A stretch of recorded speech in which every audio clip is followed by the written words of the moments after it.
Hello again and welcome back to the channel. This is Michael from TOEFLresources.com. In today's video, I'm happy to share with you the 2025 version of my guide to TOEFL speaking question 2.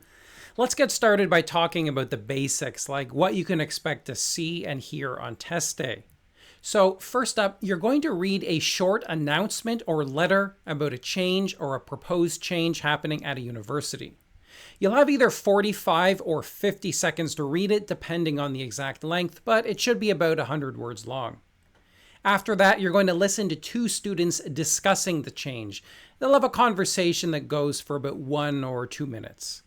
After that, your job will be to state the change and one of the students' opinion of the change. You'll have 30 seconds to prepare your answer and 60 seconds to speak. Now you're probably asking, what kind of change? Well, on the screen now are the 4 main categories of changes. First up and most common, you can expect to see a change related to some building or facility on campus. You know, something like a dormitory or a library or a bookstore, something like that.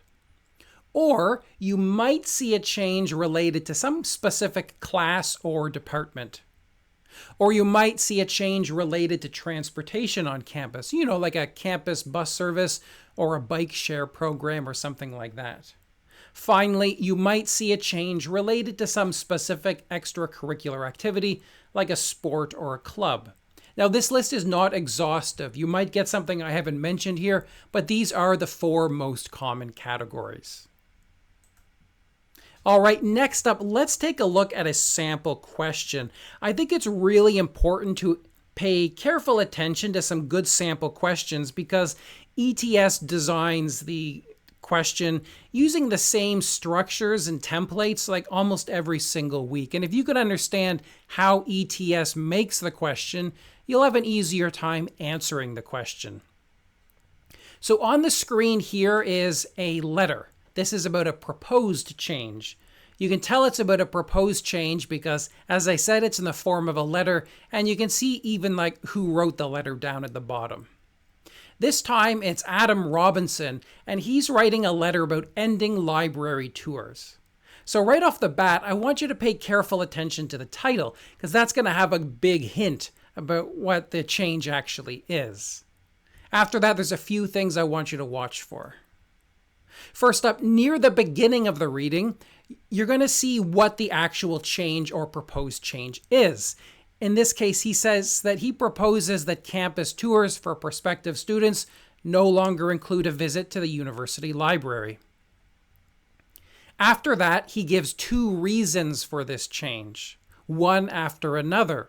His first one relates to large groups of visitors distracting people who are trying to study or complete assignments. He says this is a particularly big problem near the end of the semester. And then after that, he gives a second reason for this proposal. He says that, students can just look at the website of the library easily from their own home without distracting anybody. And so no matter if it's a proposal of a change or an announcement of an actual change, the structure will be something like this. The actual change will come near the beginning, and then you'll have the first reason and the second reason. It's always going to be kind of like that. So watch for these 3 things. All right, next up, let's listen to the conversation. Conversation is going to be pretty much the same every time, between 1 and 2 minutes long. It's always between a man and a woman, and they're always 2 students. Let's listen in. Did you see that letter in the newspaper about campus tours not letting prospective students into the library? Yes, and I completely agree with it. Really? Why is that? Because having big groups of visitors walking around in the library is so distracting. It's hard to focus on studying when there's constant noise and movement. A few weeks ago I was working on a critical paper for my history class, and a huge tour passed right by my desk. I had a hard time focusing and ended up walking back to my dorm to finish it. That's true, but don't you think it's important for new students to see the library? If they enroll here, they'll certainly spend a lot of time using it. Sure, but they can get all the information they need from the library's website. It has pictures, descriptions of the study rooms, and even videos of different parts of the building. Actually, since they can go through the website slowly and at their own pace, it might even be more efficient than a quick tour that lasts just 10 or 15 minutes. Huh, I hadn't thought about that. Exactly. And besides, if they can't find the information they want on the website, they can just come by themselves on the weekend when there aren't very many students around. All right, so let's take a look at the script of this conversation. There's a few things I want you to watch for. Here it is on the screen. And here's the things that are really important. Note that near the beginning, the man will state that he completely agrees with it. So right off the bat, one of the students is going to express like agreement or disagreement with the change. And he's the one you're going to really have to pay attention to. I say man, but it could be the woman, of course. So that's the first thing I want you to listen to. Do they like this change or do they dislike it? That's the whole point. And then after that, I want you to listen for the reasons that he gives for his agreement or his disagreement. And I want you to note how the reasons that he gives match up perfectly with the reasons from the reading. So the first thing in the reading was about distracting students when they're studying. And so the first reason he gives in the conversation is going to relate to that. So in this case, he says, yeah, big groups of visitors, really distracting, hard to focus on studying. And he gives a personal example. He says he was working on a paper for his history class and a huge group passed right by the desk. It bothered him so much, he had to go back to his dorm to finish the assignment. And then after that, he's going to give his second reason, which matches up perfectly with the second reason from the reading. So the reading talked about, how they can go to the website, and that's what he talks about. He says they can go to the website. It has pictures, descriptions, even videos of different parts of the building. They can do it slowly and at their own pace, which might be even more efficient than a quick tour. And then after the woman's like, I hadn't thought about that, he says more about the same reason. He says, if they can't find what they want on the website, they can just visit on the weekend by themselves when there aren't many students around. So you can see it's sort of like a mirror pattern, right? You have the two reasons from the reading and then the two reasons from the conversation that match up perfectly. This is the way that ETS designs it, like all the time, right? So you want to watch out for this. Now, if the man happens to be in disagreement with the change, again, he'll talk about the same two reasons, but instead of expanding them like he did here, he'll specifically challenge them. All right, so after you listen, then you get the prompt. The prompt goes something like this. The man expresses his opinion of the proposal, briefly summarize the proposal, then state his opinion and the reasons he gives for holding that opinion. As I said, you have 30 seconds to prepare and 60 seconds to speak. Now, I've given you a copy of my notes. I get a lot of requests from students who want to know how they should set up their notes. I mean, there's not much to it, but this is how I do it. I start with an R for reading and then an L for listening. And then I try to mimic that mirror pattern I talked about. So first up, I write what the change is, end library tours. Excuse me. And then I write the first reason from the reading. I mentioned the large groups, how they're distracting, especially during exams and at the end of the semester. And then I mentioned the second reason, which is that the library website has lots of info and they can easily use it from home. And then as I'm listening to the listening, I start by saying agree. And then I write down the matching details about big groups, noise and movement, and then how the website's really fantastic. And I use these little arrows to draw connections. And then when I'm speaking my answer, I'm kind of glancing at this as I talk. Here's a sample answer. And I'll jump right to the parts that I want to highlight. But this is how I put together my answer. I start by summarizing the proposal or the announcement. I'm going to say something like, the letter proposes that tours for prospective students no longer include a stop in the university library. So that's the change. That's the proposal. After that, I'm going to talk about the two reasons. This is because tours can be distracting for people who are trying to study in the library, and the students can get whatever information they need from the library website. Then I'm going to state the opinion very quickly. The man totally agrees with this. Then I'm going to mention his first reason. First of all, he says that it's really hard to concentrate because of the noise and movement of tour groups. In fact, he was working on an essay in the library when a tour group passed through, and he actually had to walk back to his dorm to finish it. And then the man's second reason. Secondly, he mentions that the library website contains descriptions of study rooms, pictures, and even videos. It might be a more efficient source of information than a short tour. Moreover, if prospective students can't find what they want on the website, they can just visit the library on the weekend when it isn't so busy. That's the structure of my answer, right? I've got the summary of the reading, the man's opinion, the summary of his first reason, and the summary of his second reason. I'm going to talk about the reading probably for about maybe 15 seconds, and then I'm going to talk about the reasons from the conversation for the rest of the answer. In terms of a basic template that you can use, this is kind of what I teach my students. You start with, according to the announcement or letter, maybe about 5 seconds. This is because, and maybe for 10 seconds to summarize those reasons. And then very quickly, you state whether he opposes or supports it. The man opposes this for like 2 seconds. And then for 43 seconds, you just use a couple of basic transitions to introduce his reasons. Something like, to begin with, he points out that, or moreover, he argues that. That's a very basic template. It's not even exactly what I used a moment ago, but this is the general structure. I encourage you to personalize it for yourself if you wish. Or if you don't like using templates, you can just forget it altogether.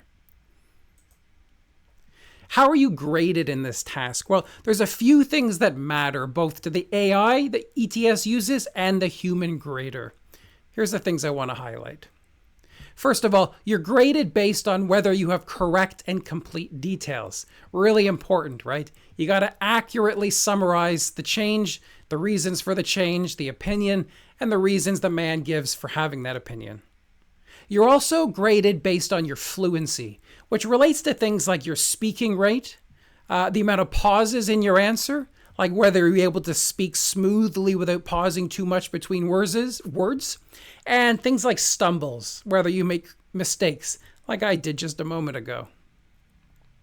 You're also graded based on your pronunciation, which is basically how you pronounce vowels and whether you have good rhythm and intonation in your delivery. Finally, you're graded based on your grammatical correctness. You want to speak with correct English grammar as much as possible.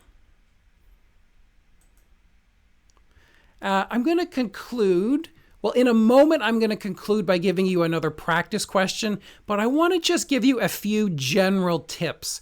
When I'm giving actual lessons about this, this is kind of what I mention to my students. I always remind them the reading could be a letter or an announcement. I know I mentioned that a moment ago, but I want you to be prepared. Some students who don't study a lot, they always just think it's going to be an announcement. So when they get that, they get the reading in the form of a letter, like I showed you a moment ago, they kind of panic because it's not what they're expecting. It doesn't affect how you put together your answer, but I just want you to be aware that you could get something a little bit unexpected. Also, I want to mention that the reading details are less important than the listening details. If you happen to be a fairly slow speaker and you do need to delete something, shorten your summary of the reading. So you could eliminate the 2 reasons for the change that are given in the reading. Now that's not ideal. I don't like it, but if you have to shorten something, that's going to be what you shorten. I want to mention that conjunctions are useful. If you want to show off a little bit of grammatical complexity, use both subordinating and coordinating conjunctions in your answer when you can. I'm not going to turn this into a grammar lesson, so if you don't know what those terms mean, just look them up. Transitional words and phrases, things like moreover, in addition, however, try to kind of sprinkle a few of those into your answer if possible. Also, I want you to try to avoid repeating words if possible. It's hard sometimes to avoid repeating words, right? Like if it's a If it's a reading in a conversation about a bus service, yeah, you're probably going to use the word bus quite a lot in your answer.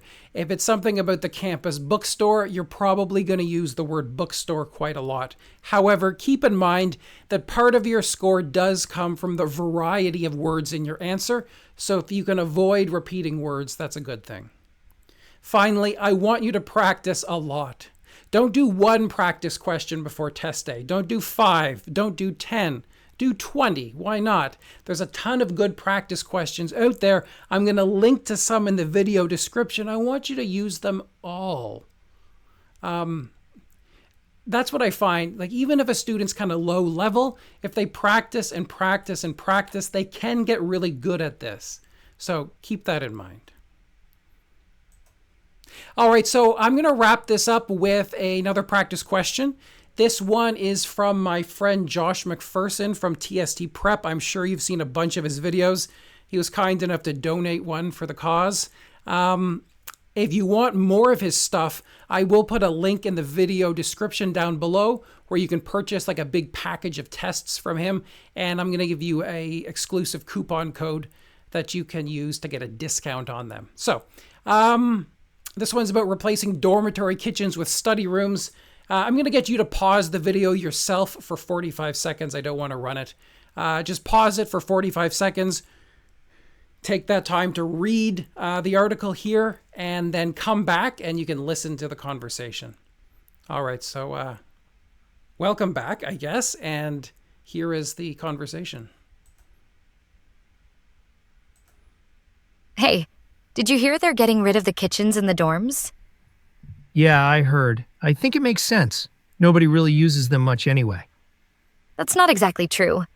My friends and I use ours all the time. We make snacks and even cook dinner sometimes when we're trying to save money or just feel like eating something homemade. I can't even count how many times I've used that kitchen to heat up a quick meal. But they said most students don't use them. That survey isn't accurate. They probably didn't include people who live in the older dorms where the dining hall is far away. We rely on those kitchens more than anyone else. I've asked my neighbors and other people in the building, and no one participated in the survey. Okay, but what about the new study spaces? It could be helpful to have quiet places to work close to our rooms. Honestly, I'd rather study in the library. It's quieter and it's already set up for studying. The idea of preparing for a test in a tiny study space in the dorm doesn't sound appealing to me at all. Plus, there will be other people vying to use the same space. It will end up more crowded than the library. I guess you have a point there. Exactly. They're taking away something useful and replacing it with something that doesn't actually solve a real problem.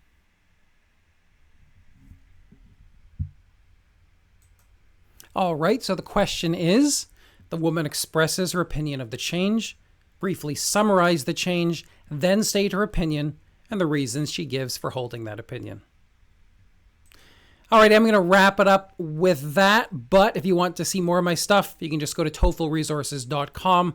That's my website where you can find guides to every section of the test, and you can even sign up for my speaking evaluation service. Put lots of links down below so you can find all that stuff. Meanwhile, if you do have any questions or comments or concerns, leave them down below. I like to come by every few days and answer all of the questions people have left. Meanwhile, don't forget to subscribe to this channel because I think I'll upload my video about TOEFL speaking question 3 probably in the next couple of weeks. So watch out for that. All right, until then, take care. I will talk to you all later.